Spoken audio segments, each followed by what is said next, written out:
বাড়িতে নিয়ে ঘুমাচ্ছি। এখন 8টা বাজে।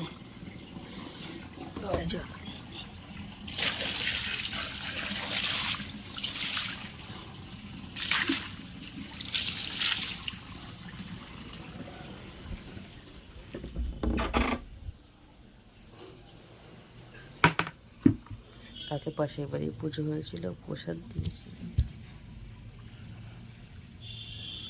সব একসঙ্গে, পায়েস, তরকারি, খিচুড়ি।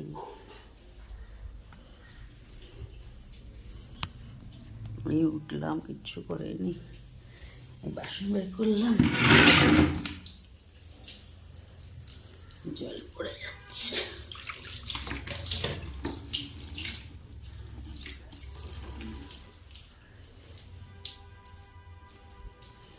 গ্যাস ট্যাস মুছবো সব। এদিকে কত খাবার সব ফেললাম। টাটা।